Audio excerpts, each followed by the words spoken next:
Seigneur, fais-moi voir ta gloire.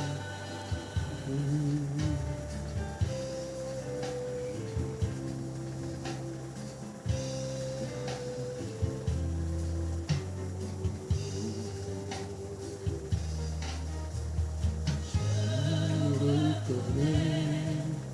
que tu peux tout et que rien n'est impossible.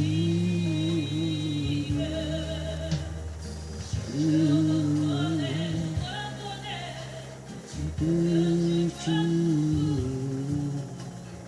et rien n'est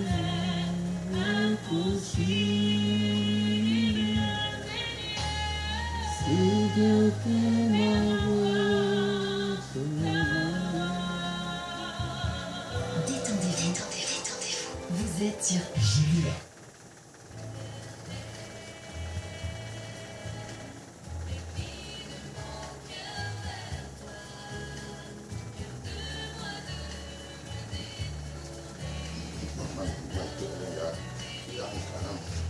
Suivez désormais sur la radio de l'Évangile les cours bibliques par correspondance, une émission de Média Service Diffusion MSD tous les mardis de 9h30 à 10h.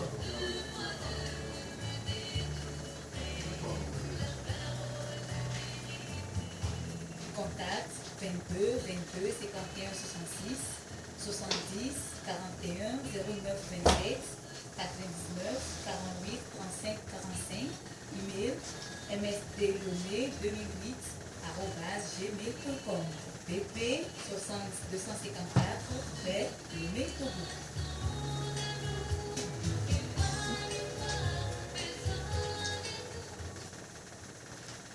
Nido Gwena Minovi Todo là-haut. Radio JVA, Jésus vous aime. Et mi laisse mi abenko léa.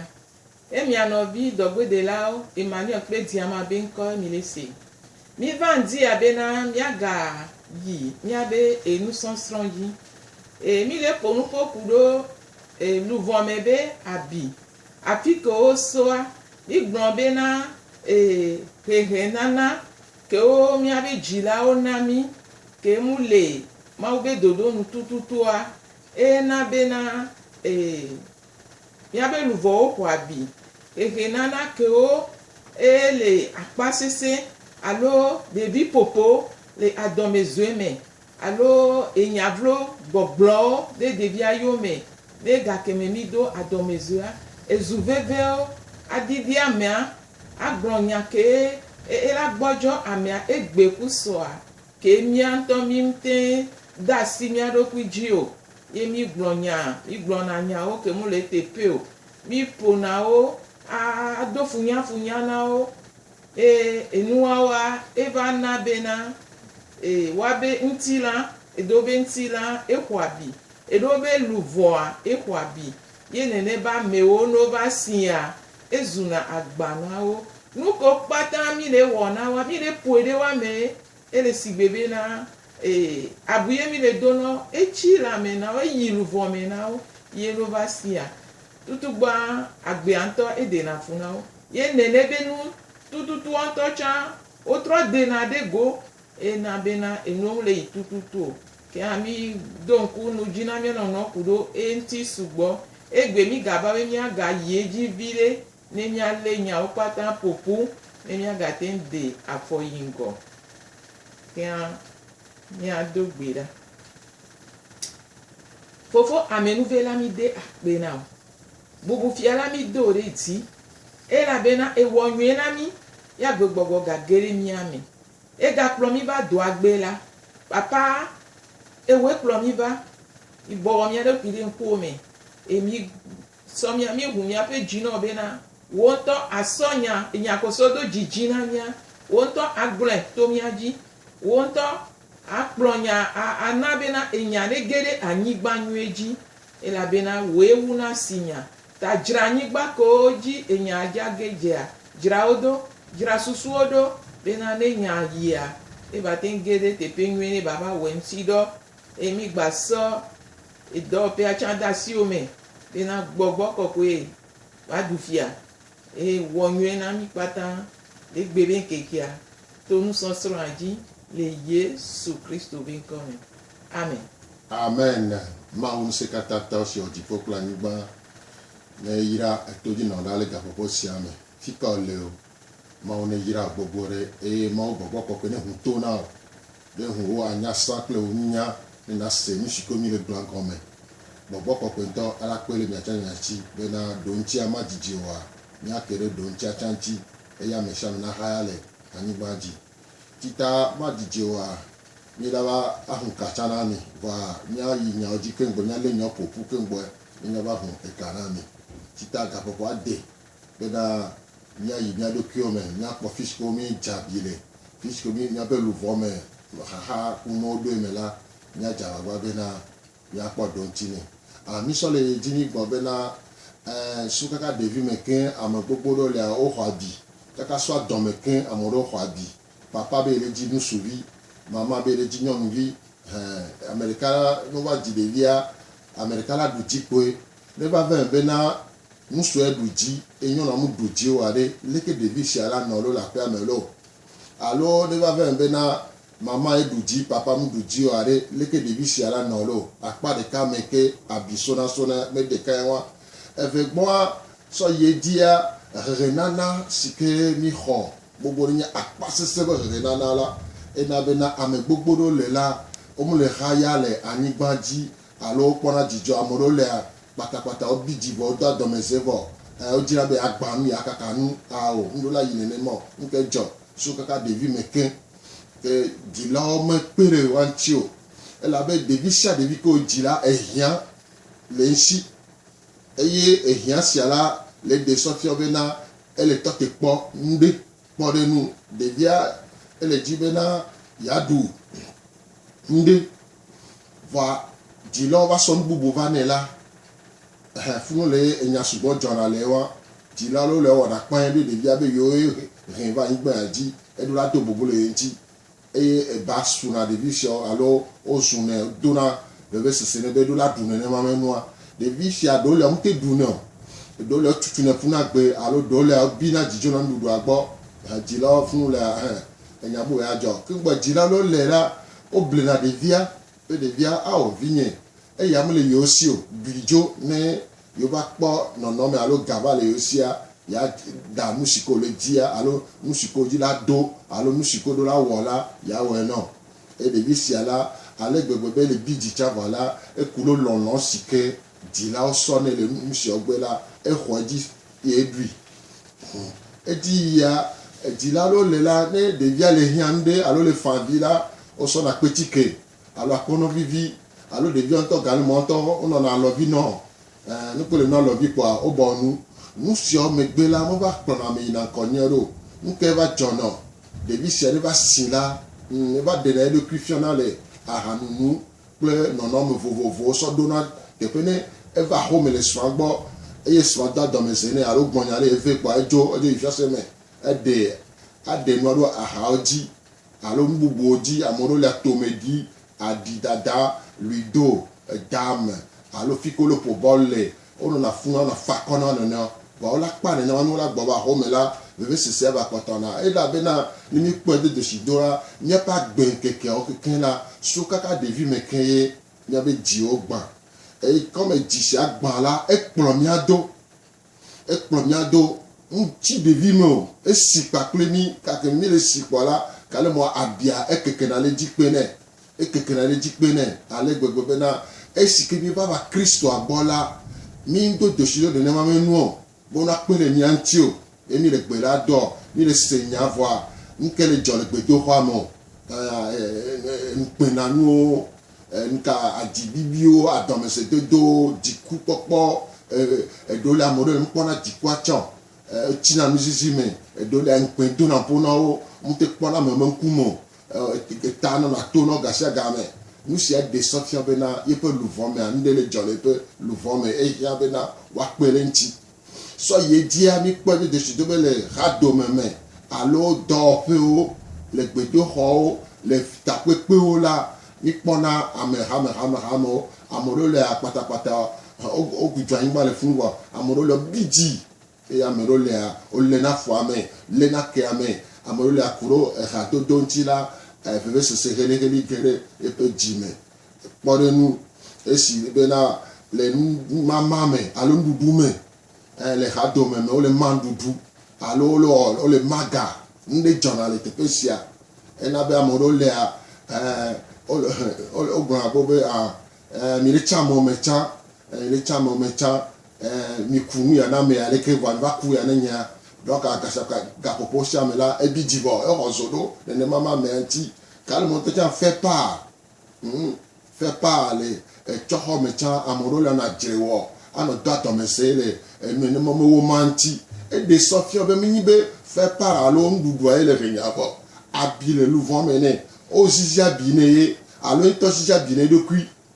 donc à nous souvent les gens la maudit gbe apapa za amoro le ano to gbe la le gbo wala posi pe no val fun wa ke po do do me sele won fun ke po o de ndo fun ko de tagu o bidi ojo alo o si wa document amoro le se nka o ma di ene kaka bi na jopo si wa document e do le amoro ma gbele se adija ne kaka gbogbo pe te o kalo mo amoro le se nka te ma e si so zo ne o so so twen dare o ke ba wi kwa ha o gere ko fi me donc nous souvent les gens la mo pas gbeme kudo di la o pe nous ko falo de vieux pas gbeme la et na be gbe ale rado meme alo rame pe do home apeme do pe nous fion pe alo nous son pe nous sur la ba rena nous vo bana mi ame sikolo les filles que les radio agbo le pour nous fion la mini mi pon la nous souvent le mi ape sou home nous fions peu à mi pour nous support pour des vieux pas gbeme dona dija na mianta bena et nous na yinene wa le ase wa nous sur le vieux lo nous sur so a va school a me o lo nous sur so no a peu me va do me o lo nous sur va encore pe do kwa me sur le mer et nous sur là a peu me so et na bena a peu me là et ni faut me no pe bena wa pe la amentile non mais nyoto me pour nous ya le ko la de vilo plus long on avait des vies à Aston comme là pao amoro le la o ba wo nene ma e de ne ma ni ko wo la e va na be des vies agben e de vies maté non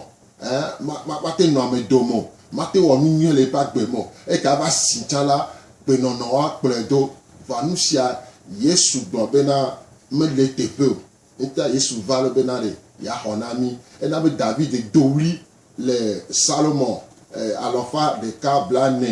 va vers bena oh maou denye louvre Dieu le garome ne mate subo a mesia mesike abile louvre mene a mesia me kene khwabi a mesia me kene le seveve la ye pe louvre le garome pendant nous a mono le amte le o le kame on te sakenao fi que mto so le keola on to odon ko gaho dare le minima me o deme on to cha le me la o mu vo ela be o ba subo ma wo akafu ma wo la amesia la veve sese bra di ka mo lo to na vi fa amolo no douce amolo no so hu musia la e de so fi be wa be louvon le ga home e hia be wa ade ojo le ga hosia me ne wa te kafu ma wo la lo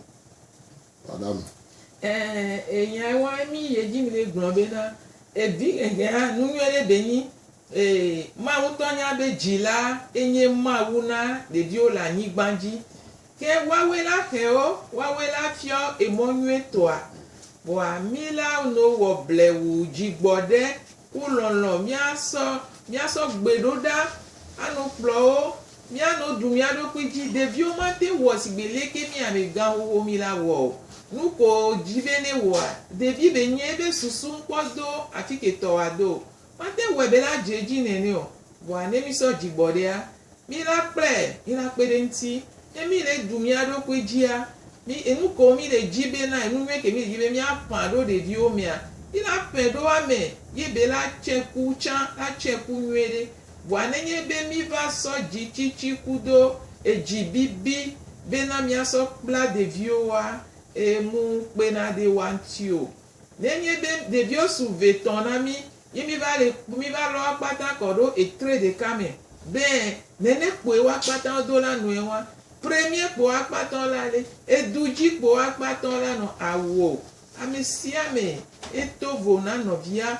okane mi so jigboria mawu be gbogbo la pe de mi anti be na mi ahne de vio le mawu be dodonu le mawu be loronu le jigbode me de vi won no sia ola nyenu nwe ola nyenu ko mi anto mi le pomo na ye atiku cheche nwe o ola doso ame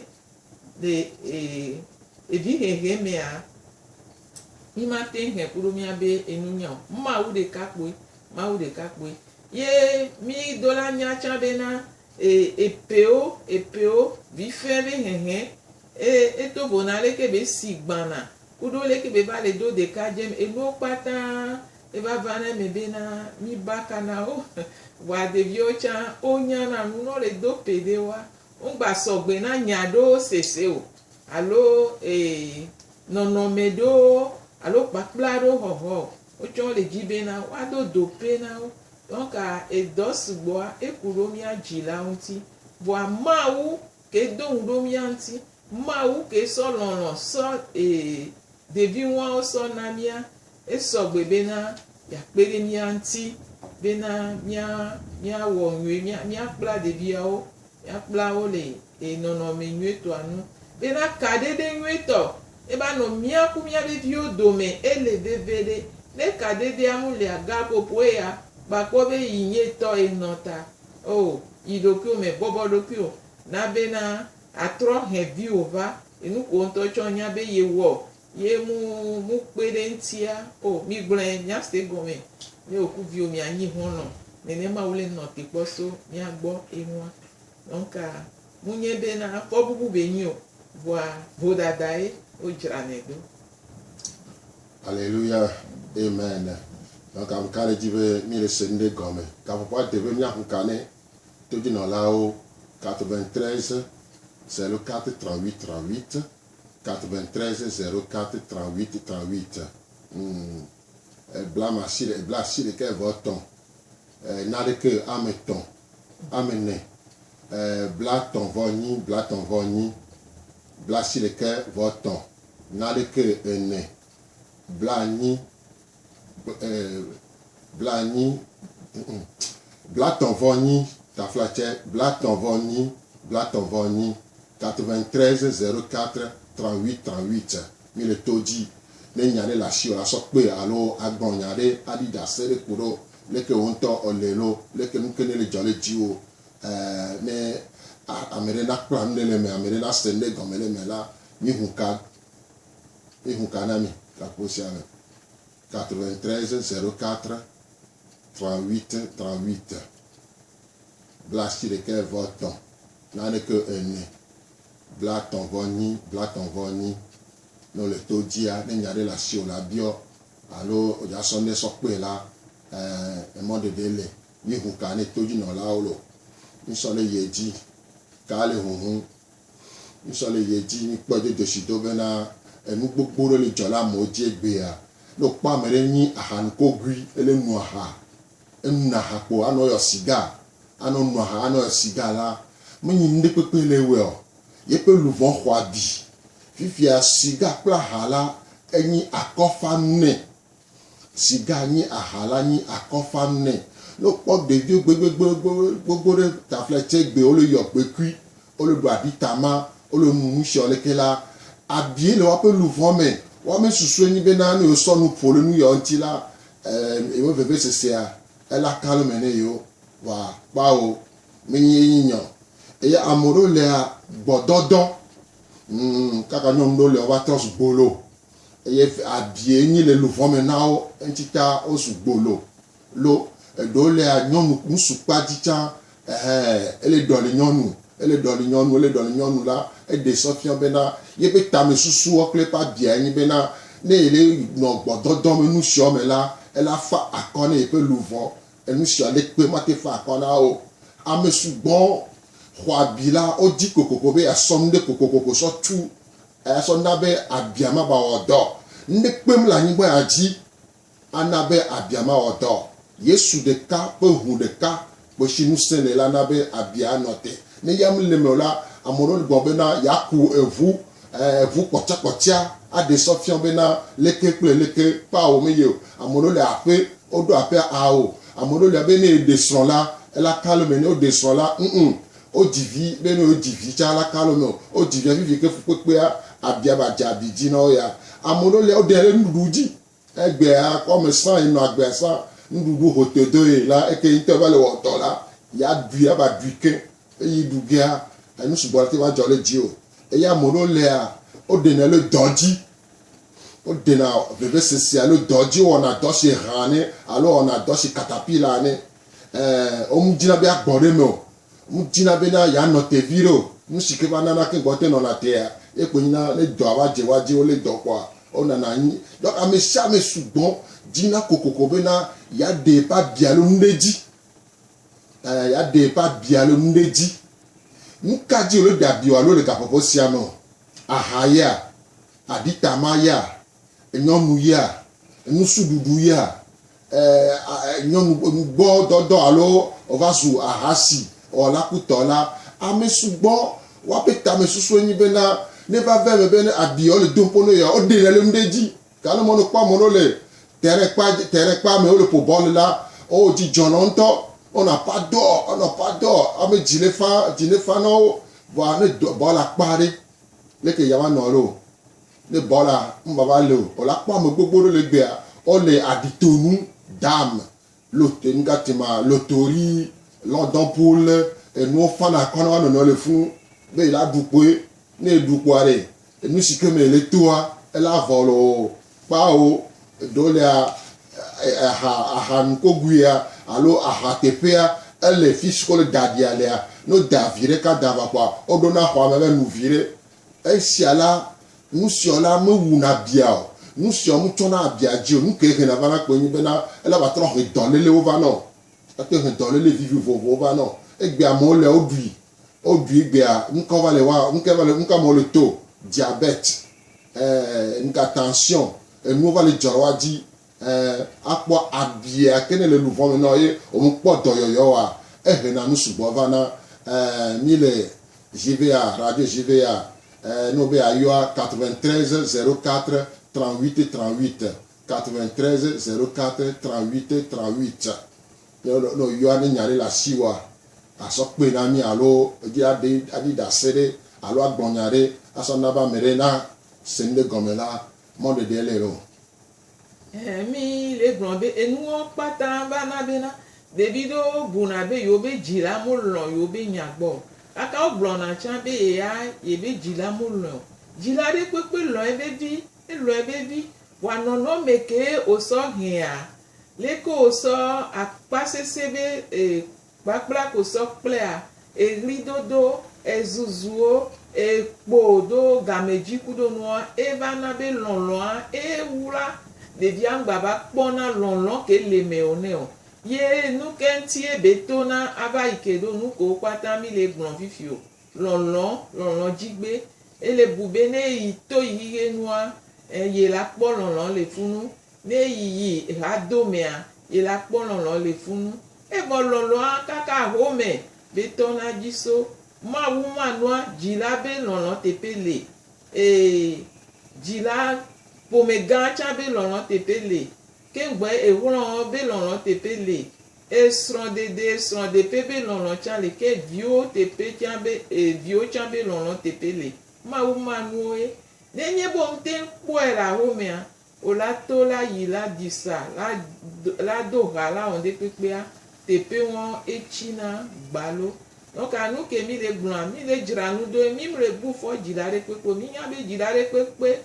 ke ele via so ƒodo me kaka be fia le ko zɔna o dena fɔ ne ɖuɖu kaka be va do epelia elɔe voa mi la dze agbagba bena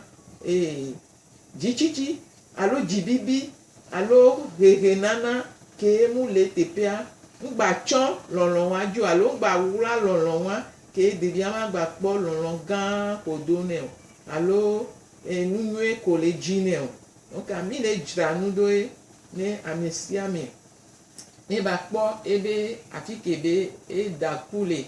ne le nenea mi la dzra nu do. Allo.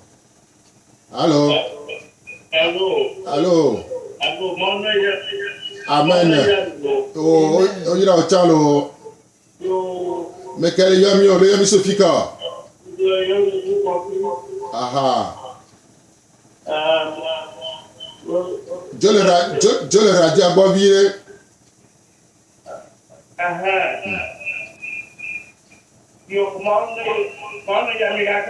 Amen.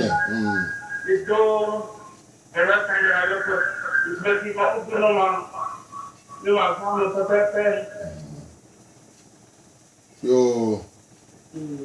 Ma oyira gbogbo re ape. Ayons mis le taux dit 93 04 38 38. 93 04 38 38. Mis le taux dit.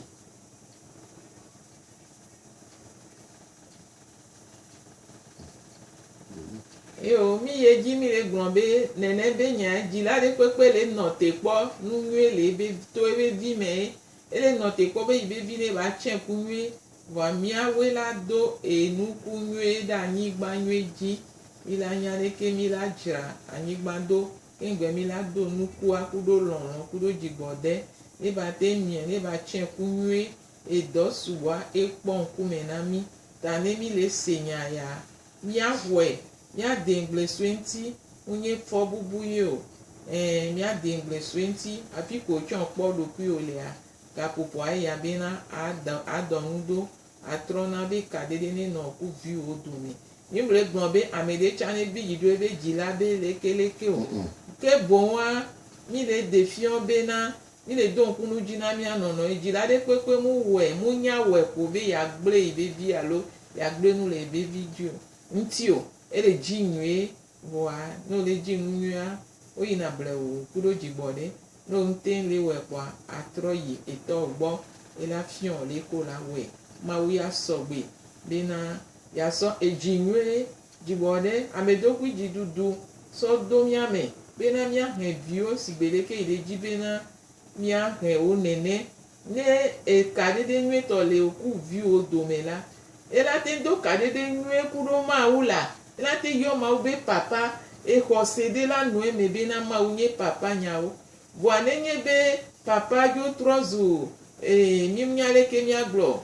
papa le sigbe jata nenia no va le gbo be ma unye papa de vi wa ola koko bibla chan de me wa ma te po ma udo papa te pe o le nene na e no te pecha no le gbo na e vi obe na gbogbo koko a ino te pe bele ne la tin pere ntia no grobe no ala be awo donc a mi a ja gbagba be na mi a jila o mi la wo mi ba paji e ma o cha la pere de bi o chanti o la ko wa ba paji e kale huhu mi hu kanami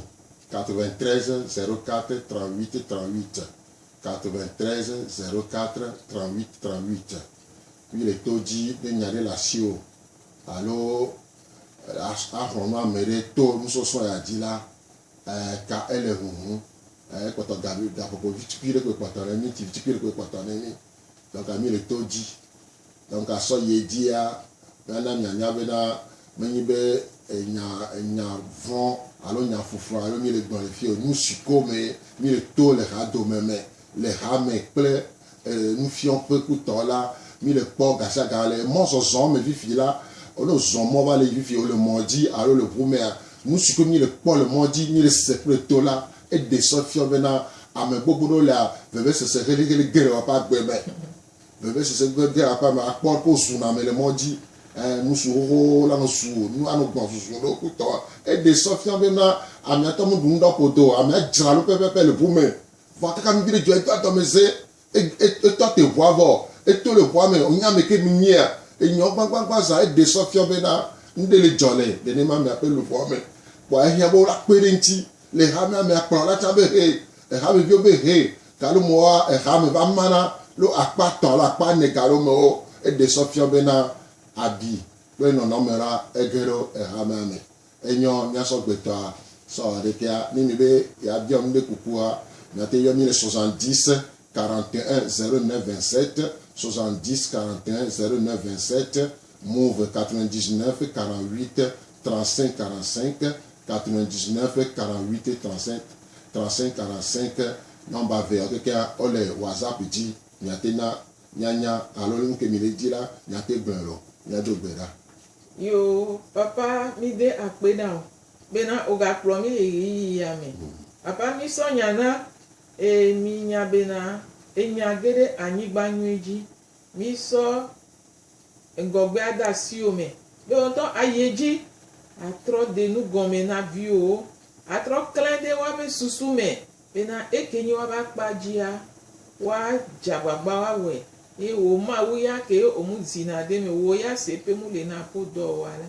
ayeji le wa pe susu me wa pe ji me wa be luvo me bena enu na dodo be de ka wowo le ba no mi ame bena mi anye mu sina de ka gbele ko nto jido le Kristo po me ame le hado me le du apata me le Yesu Kristo ben come gbogbo ko pe do pe agala si o me won to ga du fiare do pe aji de do to patanji e mo pata la si o me papa idore di bobobo de Yesu Kristo ben come amen amen.